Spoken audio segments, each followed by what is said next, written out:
Olá, meu nome é Wellington, sou advogado e hoje eu estou aqui para compartilhar com vocês, principalmente com o jovem advogado. Eu me considero um jovem advogado, apesar de ter anos de experiência, desde o início da graduação trabalhando com o direito, isso lá pelos idos de 2014, 2015, e desde então só trabalho com o direito. Então, tenho bastante experiência do que vivi no escritório, pude viver no escritório, que me dava total liberdade, era um escritório pequeno, até hoje.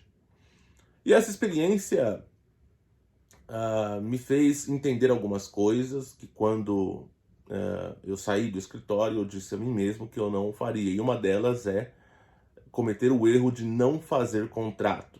Nesse escritório que eu trabalhei, houve um problema com um cliente que era amigo do advogado do escritório há mais de 19 anos, e ele teve um inventário bastante litigioso, na casa dos milhões, o patrimônio assim, inventariado.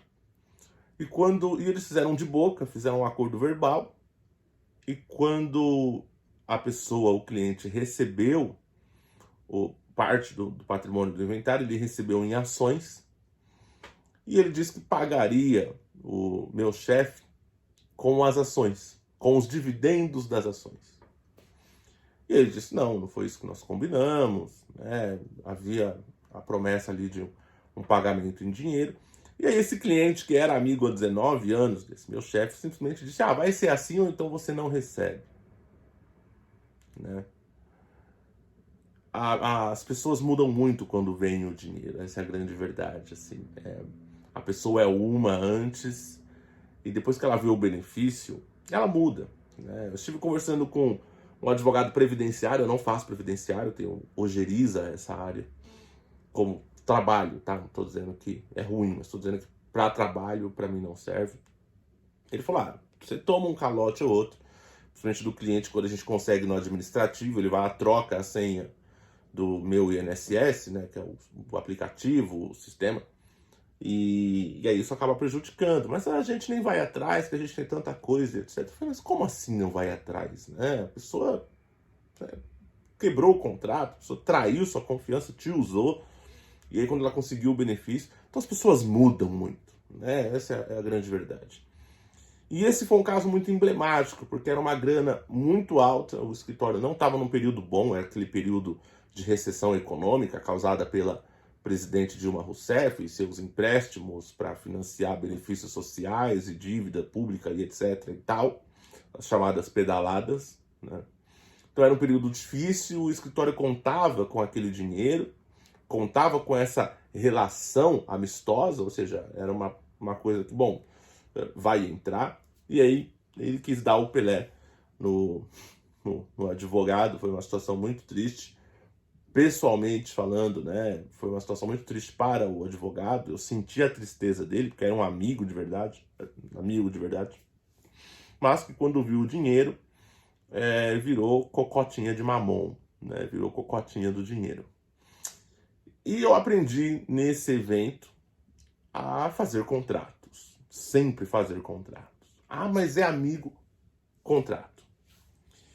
E recentemente, no começo do ano, eu consegui o arquivamento de um inquérito e também a absolvição de um cliente.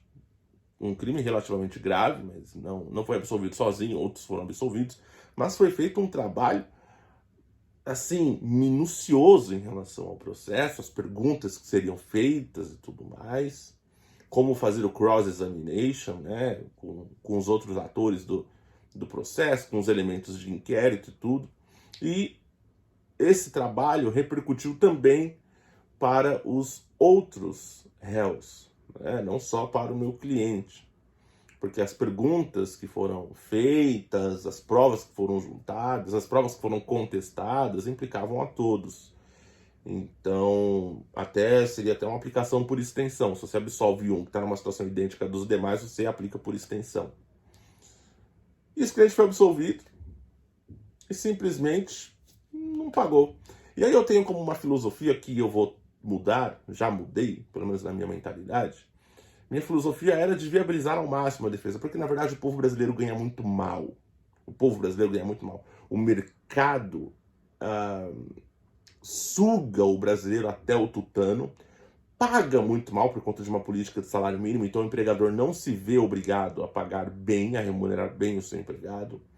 Para além disso, temos uma carga tributária acachapante, que, assim, praticamente inviabiliza a atividade econômica do pequeno empreendedor que está começando, obrigando as pessoas a contraírem empréstimos e tudo mais, e isso torna-se um paraíso para os bancos, né? Essa é uma parte do problema também, para conseguir financiar a sua atividade econômica, alavancar e tentar obter um bom rendimento, um bom lucro, investir no seu próprio negócio.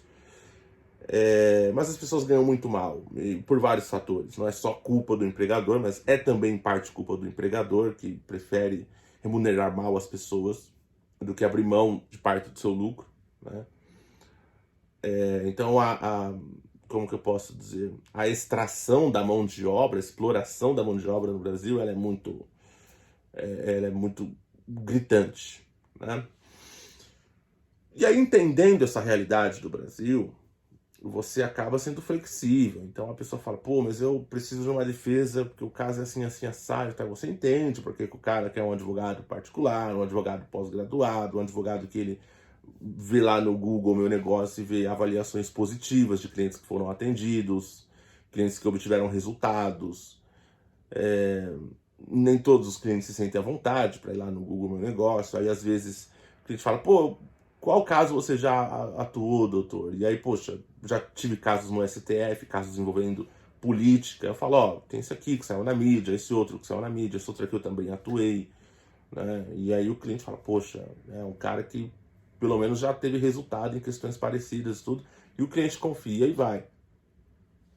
Só que aí depois que ele obtém o resultado, né, ele se sente meio que desobrigado. E aí, infelizmente, você com essa mentalidade de querer viabilizar a defesa, você fala, olha, eu parcelo em tantas vezes e etc e tal, para viabilizar para você, né, para que você possa ter a defesa e ficar bom para todo mundo. E o cliente aceita. Só que aí depois que ele obtém o resultado, ele vai tentar te fazer de otário. E aí nós chegamos já ao final desse vídeo, que já está ficando muito longo para os padrões brasileiros, né? Porque o povo brasileiro não gosta de ler muito, não gosta de ouvir muito, não gosta de estudar muito.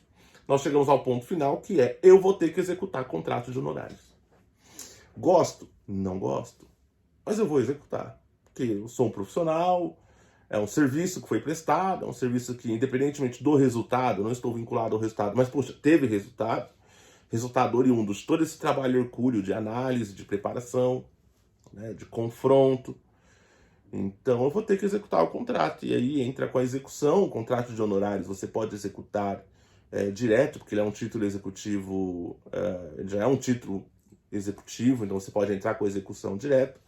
As pessoas vão ser citadas para se contrapor à execução ou para satisfazer o crédito, e se não satisfazer o crédito, vai começar a chuva de bloqueios, constrição de bens, né, rastreio de dados, de patrimônio, fontes de renda, e é isso, outros créditos que tem a receber, e aí vai começar. E se tem uma coisa que eu sei trabalhar bem, é a execução, né?